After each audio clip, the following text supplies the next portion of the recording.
Hello বন্ধুরা, ইচ্ছে হলো তাইতে তোমাদের সকলকে স্বাগত জানাই। আজ আমি তোমাদের মশলা সরু চাকলি করে দেখাবো। তা চলো দেখি কিভাবে করি। আমি আগে থেকে এই 1 কাপ চাল আর হাফ কাপেরও কম কলাইয়ের ডাল, চালটা নিয়েছি গোবিন্দভোগ চাল আর কলাইয়ের ডাল নিয়েছি হাফ কাপেরও কম, মানে যেটা চাল নেওয়া হবে তার অর্ধেক কলাইয়ের ডাল নিতে হবে। সেটা আমি 1 রাত ভিজিয়ে রেখেছিলাম, তারপরে মিক্সিতে ব্লেন্ড করে নিয়েছি। এই যে এইভাবে ব্লেন্ড করে নিয়েছি। এবার এতে আমি খানিকটা জল মেশাবো, একটু পাতলা করে নেব। সরু চাকলি যত পাতলা হবে খেতে ভালো লাগবে। অনেকে মোটাও করে থাকেন, তবে আমি পাতলা করব। এবার এতে আমি দেব সামান্য জোয়ান, গোলমরিচ দেব, যেহেতু ঝাল মশলা হবে সেহেতু গোলমরিচ দেব হাফ চামচের থেকে একটু কম। আর দেব ধনে পাতা, আমি ধনে পাতা শুকিয়ে রেখেছিলাম, সেই ধনে পাতা দেব। আর দেব সামান্য আদা বাটা, আর দেব লবণ, লবণটা স্বাদ অনুসারে। এবার সবটা গুলিয়ে নেব। ঝাল ঝাল লবণযুক্ত একটু মিষ্টি হলে ভালোই লাগবে, সেই জন্য সামান্য চিনি দেব। 1 চামচ মতন চিনি দিলাম। চিনিটা গুঁড়িয়ে দিলে ভালো হয়। আমার চিনি গুঁড়ানো শেষ হয়ে গেছে বলে আমি এমনি চিনি দিচ্ছি। একটু নাড়িয়ে রেখে 10 মিনিট মতন রেখে দেব। গ্যাসে আমি ননস্টিক তাওয়া বসিয়ে দিয়েছি। এবার গরম হয়ে গেছে এটা, এতে সামান্য তেল ব্রাশ করে নেব। এবার এটা চারিদিকে ঘুরিয়ে মেশাবো। কয়েক সেকেন্ড এইভাবে রেখে দিতে হবে।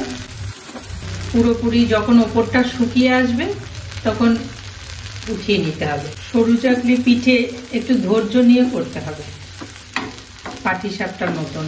সাইডটা ছেড়ে আসছে, এবার আস্তে করে খুন্তির সাহায্যে উঠিয়ে নিতে হবে।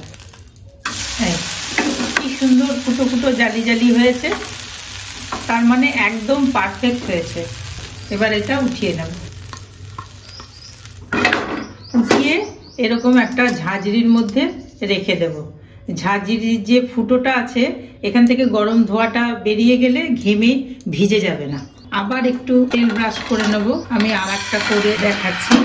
এইভাবেও নাড়িয়ে নিতে পারেন, আবার এইভাবে ছড়িয়েও দেওয়া যেতে পারে। যে যার সুবিধা অনুসারে করবেন। আমার যেন এইভাবে ছড়িয়ে নিলে সুবিধা মনে হয়। আর গ্যাসের ফ্লেমটা একদমই লো করে রাখতে হবে। একটু সময় নিয়ে হতে দিতে হবে কয়েক সেকেন্ড। ওপরে যে একটু ফাটা ফাটা হয়ে গেছে তার মানে এটা হয়ে গেছে। এবার উল্টে দিতে হবে সাবধানে, তাড়াহুড়ো করলে চলবে না। খুব সুন্দর জালি জালি হয়েছে। এইভাবে আমি সব সরু চাকলিগুলো করে নিচ্ছি। এইভাবে সমস্ত সরু চাকলিগুলো আমি করে নিয়েছি। এইভাবে করে খেয়ে দেখবেন বন্ধুরা, নতুনত্ব স্বাদ লাগবেই। আর যেহেতু মশলাদার সরু চাকলি, সেই জন্য তরকারি সহযোগে বাঁধাকপির সাথেও খেতে পারেন বা সাদা আলুর তরকারি করেও খেতে পারেন মশলা ছাড়া। আর এটা আমি সাদা আলুর তরকারি করেছি একটু বিনস আর মটরশুঁটি দিয়ে, একটু ধনেপাতা দিয়ে। এইভাবে করে খেয়ে দেখবেন, কথা দিলাম ভালো লাগবেই লাগবে। যারা গোটা ভিডিওটা আমার সাথে থেকে দেখছেন তাদের সকলকে আমি অশেষ ধন্যবাদ জানাই।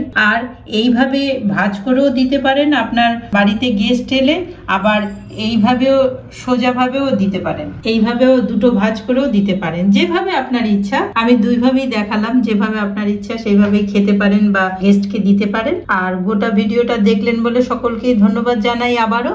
আর নতুন বন্ধু যারা সাবস্ক্রাইব করেননি তারা সাবস্ক্রাইব করে পাশে থাকবেন। পুরনো বন্ধু যারা, তারা লাইক কমেন্ট দিয়ে জানাবেন কিরকম লাগলো। আর আজকের মতন আসি তাহলে। আর ভালো লাগলে আমার চ্যানেলটাকে শেয়ার করবেন, তাহলে অন্যরা দেখতে সুযোগ পাবে। আর আজকের মতন তাহলে বাই।